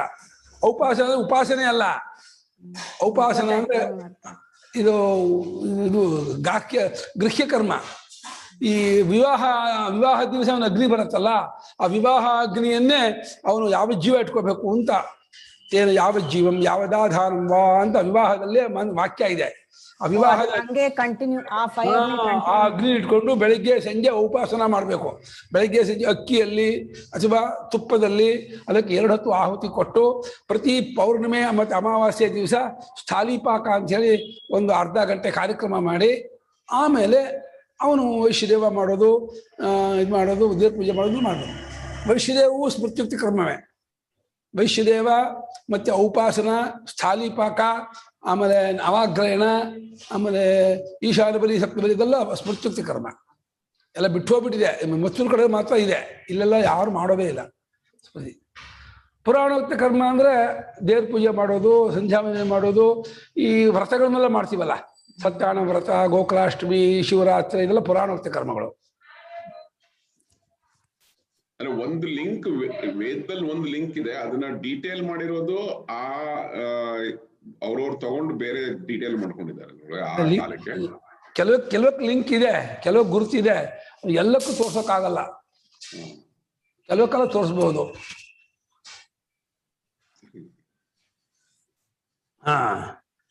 ಆಕಾಶ ವಾಯುವನ್ನು ಹಿಡಿದಿಟ್ಟುಕೊಂಡು ತೇಜಸ್ಸು ಮಳೆ ಬರುತ್ತೆ ಅಂತ ಹೇಳಿದ್ರಿಂದ ವಾಯುವಿನ ಜೊತೆಯಲ್ಲಿ ಹೇಳಿ ತೇಜಸ್ಸಿನೊಡನೆ ವಾಯುವನ್ನು ಹೇಳಿರೋದ್ರಿಂದ ಪೃಥಕ್ಕಾಗಿ ಇಲ್ಲಿ ತೇಜಸ್ಸನ್ನು ಹೇಳಿಲ್ಲ ಅಂತ ಇದ್ದಾರೆ. ಕಾರಣಂ ಹಿ ಲೋಕೆ ಕಾರ್ಯಾದ್ ಭೂಯೋ ದೃಷ್ಟಂ. ಕಾರಣಂ ಹಿ ಲೋಕೆ ಕಾರ್ಯಾದ್ ಭೂಯೋ ದೃಷ್ಟಂ. ಲೋಕದಲ್ಲೂ ಕೂಡ ಕಾರ್ಯಕ್ಕಿಂತ ಕಾರಣ ದೊಡ್ಡದು. ಗಡಿಗೆ ಕುಡಿಕೆ ಮಡಿಕೆಗಿಂತ ಮಣ್ಣು ದೊಡ್ಡದು, ಆಭರಣಕ್ಕಿಂತ ಚಿನ್ನ ದೊಡ್ಡದು, ಫರ್ನಿಚರ್ಗಿಂತ ಮರ ದೊಡ್ಡದು. ಹಾಗೆ ಕಾರ್ಯಕ್ಕಿಂತ ಕಾರಣ ದೊಡ್ಡದು ಲೋಕದಲ್ಲೇ ಕಂಡಿದೆ. ಯಥಾ ಘಟಾದಿಭ್ಯೋ ಮೃತ. ಯಥಾ ಘಟಾದಿಭ್ಯೋ ಮೃತ. ಈ ಗಡಿಗೆ ಕುಡಿಕೆ ಮಡಿಕೆಗಿಂತ ಮಣ್ಣು ದೊಡ್ಡದು ಅಂತ ಕಂಡಿದೆಯೋ ಹಾಗೆ ಕಾರ್ಯ ಅಂದ್ರೆ ಎಫೆಕ್ಟ್, ಕಾರಣ ಅಂದ್ರೆ ಕಾಸು. ಕಾಸು ಯಾವಾಗಲೂ ಎಫೆಕ್ಟ್ಗಿಂತ ದೊಡ್ಡದು, ಕಾರ್ಯಕ್ಕಿಂತ ಕಾರಣ ದೊಡ್ಡದು. ಯಥಾ ಆಕಾಶೋ ವಾಯುಸಹಿತಸ್ಯ ತೇಜಸಃ ಕಾರಣಮಿತಿ. ಯಥಾ ಆಕಾಶೋ ವಾಯುಸಹಿತಸ್ಯ ತೇಜಸಃ ಕಾರಣಮಿತಿ. ತಥೋ ಭೂಯಾನ್. ಹಾಗೆಯೇ ಆಕಾಶ ಅನ್ನೋದು ವಾಯುಸಹಿತವಾದ ತೇಜಸ್ಸಿಗಿಂತ ದೊಡ್ಡದು, ಕಾರಣವೂ ಆಗಿದೆ. ಅದರಿಂದ ಅದೇ ವ್ಯಾಪಕವಾದದ್ದು, ಹೆಚ್ಚಿರೋದು, ದೊಡ್ಡದಾಗಿರೋದು. ವಾಯುಸಹಿತವಾದ ತೇಜಸ್ಸಿಗೆ ಆಕಾಶವೇ ಕಾರಣ, ಅದರಿಂದ ಆಕಾಶ ದೊಡ್ಡದು. ಪ್ರತ್ಯಕ್ಷವಾಗಿಯೂ ಆಕಾಶ ಅನಂತವಾಗಿದೆ ಅಂತ ಲೋಕದಲ್ಲೇ ಕಂಡಿದೆ. ಅದಕ್ಕೆ ಆಕಾಶ ಅಪರಿಚ್ಛಿನ್ನಕ್ಕೆ ನಾವೇನು ತರ್ಕ ಮಾಡೋಕ್ಕೆ ಇಲ್ಲ. ಕಥಂ ಹೇಗೆ ಅಂದ್ರೆ ಆಕಾಶೇ ವೈ ಸೂರ್ಯ ಚಂದ್ರಮಸೌ ಉಭೌ ತೇಜೋ ರೂಪೋ ವಿದ್ಯುನ್ ನಕ್ಷತ್ರಾಣಿ. ಆಕಾಶೇ ವೈ ಸೂರ್ಯ ಚಂದ್ರಮಸೌ ಉಭೌ ತೇಜೋ ರೂಪೋ ವಿದ್ಯುತ್ ನಕ್ಷತ್ರಾಣಿ. ಅಗ್ನಿಶ್ಚ ತೇಜೋ ರೂಪಾಣಿ ಆಕಾಶೇ ಅಂತಃ. ಅಗ್ನಿಶ್ಚ ತೇಜೋ ರೂಪಾಣಿ ಆಕಾಶೇ ಅಂತಃ. ಹೇಗೆ ಅಂದ್ರೆ ಆಕಾಶದಲ್ಲೇ ಅಲ್ವೇ ಸೂರ್ಯ ಚಂದ್ರ ಅಂತ ಇಬ್ಬರು ತೇಜೋರೂಪವಾಗಿರ್ತಕ್ಕಂಥ ಇಬ್ಬರು ಆಕಾಶದಲ್ಲೇ ಇರೋರು. ವಿದ್ಯುತ್ತು ಆಕಾಶದಲ್ಲೇ ಇದೆ, ನಕ್ಷತ್ರಗಳು, ತೇಜೋರೂಪವಾಗಿರ್ತಕ್ಕಂಥ ಅಗ್ನಿ, ಎಲ್ಲ ತೇಜೋರೂಪವಾಗಿರ್ತಕ್ಕ ಎಲ್ಲ ಪದಾರ್ಥಗಳು ಆಕಾಶದಲ್ಲೇ ಇರೋದು. ವಿಶ್ವಕ್ಕೆ ಆಕಾಶವೇ ಆಧಾರ. ಎಲ್ಲ ಲೋಕಗಳು ಆಕಾಶದಲ್ಲೇ ಇರೋದು, ಎಲ್ಲ ಜ್ಯೋತಿರ್ಮಂಡಲಗಳು ಆಕಾಶದಲ್ಲೇ ಇರೋದು. ಆಕಾಶ ಎಲ್ಲಕ್ಕಿದ್ದ ಅವಕಾಶ ಕೊಡೋದೇ ಆಕಾಶ.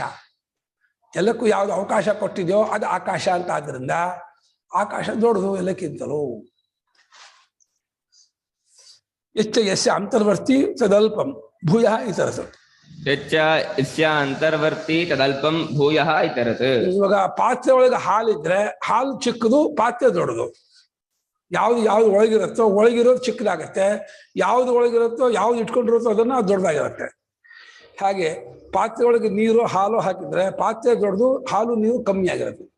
ಹಾಗೆ ಆಕಾಶದೊಳಗೆ ಎಲ್ಲ ಇದೆ ಅಂದ್ರೆ ಎಲ್ಲ ಇರೋದು ಚಿಕ್ಕದು, ಎಲ್ಲವನ್ನು ಇಟ್ಕೊಂಡಿರೋ ಆಕಾಶ ದೊಡ್ಡದು. ಕಿಂಚ ಆಕಾಶೇನ ಆಹ್ವಯತಿ ಅನ್ಯಮನ್ಯಃ. ಕಿಂಚ ಆಕಾಶೇನ ಆಹ್ವಯತಿ ಚ ಅನ್ಯಮನ್ಯಃ. ಲೋಕದಲ್ಲಿ ಒಬ್ಬರು ಮತ್ತೊಬ್ಬರನ್ನ ಆಕಾಶದಲ್ಲೇ ಕರೆಯೋದು. ಆಕಾಶ ಇದ್ರೇನೆ ಆ ಶಬ್ದ ಇದಾಗೋದು, ಪ್ರವಾಹ ಆಗೋದು, ಹರಿಯೋದು. ಹಾಗೆ ಕಾರೊಳಗೆ ಗ್ಲಾಸ್ ಕ್ಲೋಸ್ ಮಾಡ್ಕೊಂಡ್ಬಿಟ್ಟು ಮಾತಾಡದೆ ಕೇಳಿಸೋದೇ ಇಲ್ಲ, ಒಳಗಿಂದ ಮಾತಾಡ್ದು. ಆಕಾಶ ಕಟ್ ಮಾಡಿಬಿಟ್ರೆ ಗ್ಲಾಸಿಂದ ಒಳಗಿನ ಮಾತಾಡ್ತದೆ ಕೇಳಿಸೋದಿಲ್ಲ. ಆಕಾಶ ಅದು ವಾಹಕ, ಶಬ್ದ ವಾಹಕ ಅದು. ಕಿಂಚ ಆಕಾಶೇನ ಆಹ್ವಯತಿ ಚ ಆಯ್ತಲ್ವಾ. ಆಹುತಶ್ಚ ಇತರ ಆಕಾಶೇನ ಶೃಣೋತಿ. ಆಹುತಶ್ಚ ಇತರಃ ಆಕಾಶೇನ ಶೃಣೋತಿ. ಕರೆಸ್ಕೊಂಡಂತ ಇನ್ನೊಬ್ಬ ಆಕಾಶದಲ್ಲಿ ದೇವದತ್ತ ಅಂತ ಕೂತ್ಕೊಳ್ಳೆ ಓ ಅಂತ ಅವನು ಪ್ರತ್ಯುತ್ತರ ಕೊಡ್ತಾನೆ, ಆಕಾಶದಲ್ಲಿ ಕೇಳ್ತಾನೆ. ಅನ್ಯೋಕ್ತಂಚ ಶಬ್ದ ಅನ್ಯಃ ಪ್ರತಿ ಶೃಣೋತಿ. ಅನ್ಯೋಕ್ತನ ಒಬ್ಬನು ಹೇಳಿದ್ದು ಅಂತ ಅರ್ಥ, ಮತ್ತೊಬ್ಬರು ಹೇಳಿದ್ದನ್ನು ಮತ್ತೊಬ್ಬನಿಗೆ ಕೇಳ್ತಾನೆ ಅರ್ಥ ಮಾಡಬಾರ್ದು. ಒಬ್ಬನು ಹೇಳಿದ ಶಬ್ದವನ್ನು ಮತ್ತೊಬ್ಬನು ಕೇಳ್ತಾನೆ ಅಂತ ಅರ್ಥ ಮಾಡಬೇಕು. ಅನ್ಯ ಅಂದ್ರೆ ಏಕ ಅಂತ, ಒಬ್ಬನು ಹೇಳಿದ್ದಾದ ಶಬ್ದವನ್ನ ಮತ್ತೊಬ್ಬನು ಕೇಳಿಸ್ಕೊತಾನೆ. ಹಾಗೆ ಆಕಾಶೇ ರಮತೆ ಕ್ರೀಡತಿ ಅನ್ಯಃ ಅನ್ಯಂ ಸರ್ವಃ. ಆಕಾಶೇ ರಮತೆ ಕ್ರೀಡತಿ ಅನ್ಯಃ ಅನ್ಯಂ ಸರ್ವಃ. ಎಲ್ಲರೂ ಒಬ್ಬರು ಇನ್ನೊಬ್ಬರು ಆಕಾಶದಲ್ಲಿ ಕ್ರಿಕೆಟ್ ಆಡೋದು ಆಕಾಶದಲ್ಲಿ, ಫುಟ್ಬಾಲ್ ಆಡೋದು ಆಕಾಶದಲ್ಲಿ, ವಾಲಿಬಾಲ್ ಆಡೋದು ಆಕಾಶದಲ್ಲಿ, ಟೆನ್ನಿಸ್ ಆಡೋದು ಆಕಾಶದಲ್ಲಿ, ಜೂಟಾಟ, ಆಮೇಲೆ ಖೋ ಆಟ ಆಡ್ತಾರಲ್ಲ, ಅದೇಂತಾರೆ ಖೋ ಆಟ ಆಡೋದು, ಖೋ ಆಟ, ಎಲ್ಲ ಆಟ, ಜೂಟಾಟ, ಎಲ್ಲ ಆಟ.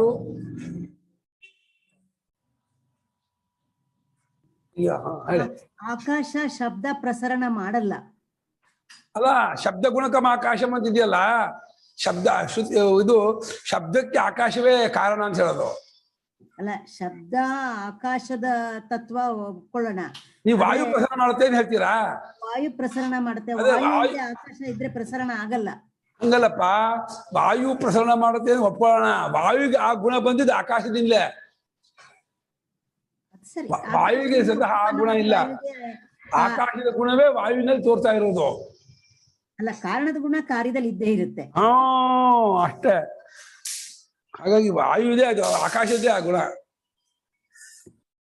ಎಲ್ಲ ಆಟ ಆಡೋದು ಪ್ರಪಂಚದಲ್ಲಿ ಎಲ್ಲ ಆಕಾಶದಲ್ಲಿ ಆಟ ಆಡ್ತಾರೆ. ತಥಾ ನರಮತೆ ಚ ಆಕಾಶೇ, ತಥಾ ನರಮತೆ ಚ ಆಕಾಶೇ ಬಂಧಾದಿ ವಿಯೋಗೆ. ಬದ್ಧ್ವಾದಿ ವಿಯೋಗೆ. ಬಂಧು ಹೋಗ್ಬಿಟ್ರೆ, ನೆಂಟಿಷ್ಟ ಹೋಗ್ಬಿಟ್ರೆ, ಅಯ್ಯೋ ಹೋಗ್ಬಿಟ್ಟ, ಅಯ್ಯೋ ಹಂಗಾಗ್ಬಿಟ್ಟು, ಅಯ್ಯೋ ಸಾಕು ಕೂತಾರೆ. ಅಳೋದು ಆಕಾಶದಲ್ಲೇ, ಅಳೋದು, ಗೋಳಾಡೋದು, ಹೊರಲಾಡೋದು, ಏನ್ ಮಾಡಿದ್ರು ಕೂಡ ಆಕಾಶದಲ್ಲೇ ಹೊರಲಾಡ್ತಾರೆ, ಅಳ್ತಾರೆ, ಗೋಳಾಟ ಆಡ್ತಾರೆ ಎಲ್ಲ.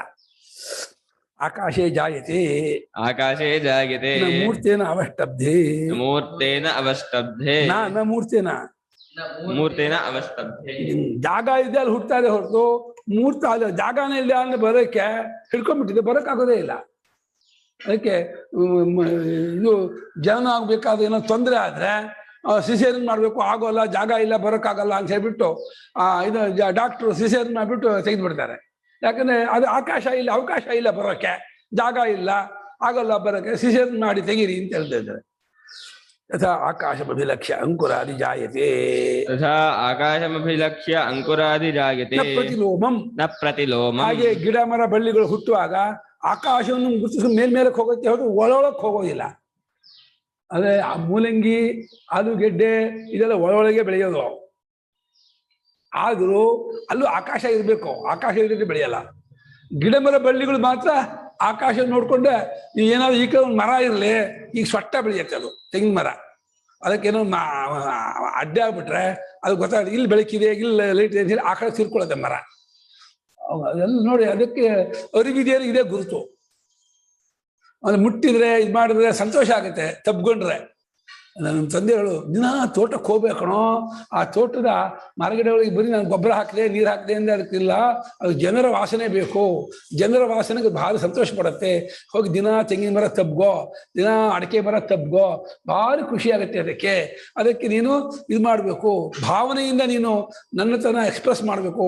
ಅದಕ್ಕೆ ಬಾಯಿ ಇಲ್ಲದೆ ಹೋದ್ರು, ಅದು ಕಣ್ಣಿಲ್ದೆ ಹೋದ್ರು ಅದನ್ನು ಫೀಲಿಂಗ್ ಆಗುತ್ತೆ, ಅದಕ್ಕೆ ಅನುಭವ ಆಗತ್ತೆ. ನೀನು ಅದನ್ನು ಅರ್ಥ ಮಾಡ್ಕೋಬೇಕು.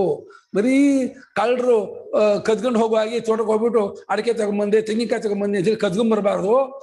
ತೋಟಕ್ಕೆ ಹೋಗಿ ನಾವು ದುಡಿಬೇಕು, ಕೆಲಸ ಮಾಡಬೇಕು. ಅದು ಅನ್ನ ಕೊಟ್ಟಿದ್ದಕ್ಕೆ ತಕ್ಕಷ್ಟು ನಮ್ಮ ಎಫರ್ಟನ್ನು ಹಾಕಬೇಕು. ನಾವು ಅಲ್ಲಿ ಇರಬೇಕು. ಅದಕ್ಕೆ ತುಂಬ ಸಂತೋಷ ಆಗುತ್ತೆ. ಮನುಷ್ಯರ ವಾಸನೆ ಅದಕ್ಕೆ ಅರ್ಥವಾಗತ್ತೆ, ಮನುಷ್ಯರ ವಾಸನೆ ಅದು ಹಿಡಿಯುತ್ತೆ ಅಂತ ನನ್ನ ತಂದೆ ಭಾಳ ಹೇಳೋರು. ಅದಕ್ಕೆ ಭಾಳ ಇಷ್ಟ. ಹಾಗೆ ತೋಟಕ್ಕೆ ಹೋಗ್ತಾ ಇದ್ದೆ, ಮನೆಯವರೆಲ್ಲ ತೋಟದ ಫಸಲು ಜಾಸ್ತಿ ಆಗುತ್ತೆ ಅಂತೆ. ಸುಮ್ಮನೆ ವರ್ಷಕ್ಕೊಂದ್ಸಲ 3 ದಿವಸ ಹೋಗಿ ಗೊಬ್ಬರ ಹಾಕ್ಬಂದ್ಬಿಟ್ಟೆ, ನೀರು ಹಾಕ್ಬಿಟ್ಟು ಕಳೆದ್ಬಿಟ್ಟು ನಾ ಹೋಗೋದೇ ಇಲ್ಲ ಅಂದರೆ ತೋಟಕ್ಕೆ ಬೇಜಾರಂತೆ, ಒಂಥರ ಇಷ್ಟಪಡೋದಿಲ್ಲಂತೆ ಅದು. ಅದಕ್ಕೆ ಈ ತರೀಕೆರೆ ಅರಸೀಕೆರೆ ಕಡೆಲೆಲ್ಲ ಈ ತೋಟದಲ್ಲಿ ಫಂಕ್ಷನ್ ತೋಟದಲ್ಲೇ ಮಾಡ್ತಾರೆ, ಮೈಕೆಲ್ಲ ಇಡ್ತಾರೆ, ಇದು ಮಾಡ್ತಾರೆ. ತುಂಬಾ ತೆಂಗಿನಕಾಯಿ ಬಿಡುತ್ತಂತೆ ಅವರಿಗೆ, ಅದನ್ನೇನೋ ಕಂಡು ಹಿಡಿದ್ದಾರೆ. ಆಕಾಶೇ ಅತಃ ಆಕಾಶಮುಪಾಸ್ವ, ಆಕಾಶವನ್ನು ಬ್ರಹ್ಮ ಅಂತ ಉಪಾಸನೆ ಮಾಡಯ್ಯ ಅಂದ್ರು. ಸರಿ, ಆಕಾಶನ ಬ್ರಹ್ಮ ಅಂತ ಉಪಾಸನೆ ಮಾಡಿದ್ರೆ ಏನ್ ಫಲ ಹೇಳ್ತೀನಿ ಕೇಳು. ಸ ಆಕಾಶಂ ಬ್ರಹ್ಮೇತ್ಯುಪಾಸ್ತೆ ಆಕಾಶವತೋ ವೀಸಲೋಕಾನ್ ಪ್ರಕಾಶವತಃ ಅಸಂಬಾಧಾನ್ ಉರುಗಾಯವತಃ ಉರುಗಾಯ ಅಭಿಸಿದ್ಧ್ಯತಿ ಯಾವದಾಕಾಶಸ್ಯ ಗತಂ ತತ್ರಾಸ ಯಥಾ ಕಾಮಚಾರೋ ಭವತಿ. ಆಕಾಶಂ ಬ್ರಹ್ಮೇತ್ಯುಪಾಸ್ತೆ ಅಸ್ತಿ ಭಗವಃ ಆಕಾಶಾದ್ ಭೂಯ ಇತಿ ಆಕಾಶಾದ್ವಾವ ಭೂಯೋಸ್ತಿ ಇತಿ ತನ್ಮೇ ಭಗವಾನ್ ಬ್ರವೀತ್ ಇತಿ. ಬ್ರಹ್ಮೇತ್ಯುಪಾಸ್ತೆ ಆಕಾಶವತೋ ವೈ ಸಹ ಲೋಕಾನ್ ಪ್ರಕಾಶವತಃ ಅಸಂಬಾಧಾನುರಾಗ ಅಭಿಸಿದ್ಧ್ಯತಿ ಯಾವದಾಕಾಶಸ್ಯ ಗತಂ ತತ್ರಾಸ್ಯ ಯಥಾ ಕಾಮಚಾರೋ ಭವತಿ. ಮನೇಲೂ ಬ್ರಹ್ಮೇತ್ಯುಪಾಸ್ತೆ ಅಸ್ತಿ ಭಗವಃ ಆಕಾಶಾದ್ ಭೂಯ ಇತಿ ಆಕಾಶಾದ್ವಾವ ಭೂಯೋಸ್ತಿ ಇತಿ ತನ್ಮೇ ಭಗವಾನ್ ಬ್ರಹ್ಮ ಆಕಾಶವನ್ನು ಬ್ರಹ್ಮ ಅಂತ ಭಾಷಣೆ ಮಾಡ್ತಾನೋ. ಆಕಾಶವುಳ್ಳಂತಹ ಲೋಕ ಅಂದ್ರೆ ಯಾವ ಲೋಕದಲ್ಲಿ ಆಕಾಶ ಇಲ್ಲ, ಆಕಾಶ ಪ್ರಕಾರ ಓಡ್ಬೇಕಾ ಅಂದ್ರೆ ತನಗೆ ಕಿಷ್ಕಿಂದ ಜಾಗನೇ ಇಲ್ಲ, ಬರೀ 30-40 ಸೈಟು, ಪ್ರಯೋಜನ ಇಲ್ಲ. 200/500 ಇದ್ರೆ ಭಾಳ ಚೆನ್ನಾಗಿರುತ್ತೆ. 200 ಬಿಡ್ತಿರ್ಬೇಕು, 500 ಲೆಂತ್ ಇರ್ಬೇಕಂತೆ. ಅಲ್ಲಿ ಮಧ್ಯದಲ್ಲಿ ಒಳ್ಳೆ ಒಂದು 20 ಚದರದ ಮನೆ 400 ಕಟ್ಕೊಂಡು ಸುತ್ತ ಗಾರ್ಡನ್ ಮಾಡಿದರೆ ಚೆನ್ನಾಗಿದೆ. ಅದು ಬೆಂಗಳೂರು ಸೆಂಟ್ರಲ್ಲಿ ಮಲ್ಲೇಶ್ವರಮ್ಮ ರಾಜಾಜಿನಗರ ಅಂತ ಬೆಂಗಳೂರು ಸೆಂಟ್ರದಲ್ಲಿ ಮಾಡ್ಕೊಂಡ್ಬಿಟ್ರೆ, ಅದ MG ರೋಡ್ ಅಂಥ ಜಾಗದಲ್ಲಿ ಮಾಡ್ಕೊಂಡ್ಬಿಟ್ರೆ ಸೂಪರ್, ಅದು ಓಡಾಗಿದೆ. ಹೆಂಗಿರುತ್ತೆ ಅಲ್ವಾ? ಜಾಗ ವಿಸ್ತಾರ ಇರ್ಬೇಕಪ್ಪ. ಪುಟ್ಟ ಮನೆಯಲ್ಲಿರೋ ಚಿಕ್ಕ ಜಾಗದಲ್ಲಿ ಇರು ಅಂದ್ರೆ ಉಸು ಕೊಡ್ದಂಗಾಗತ್ತಮ್ಮ.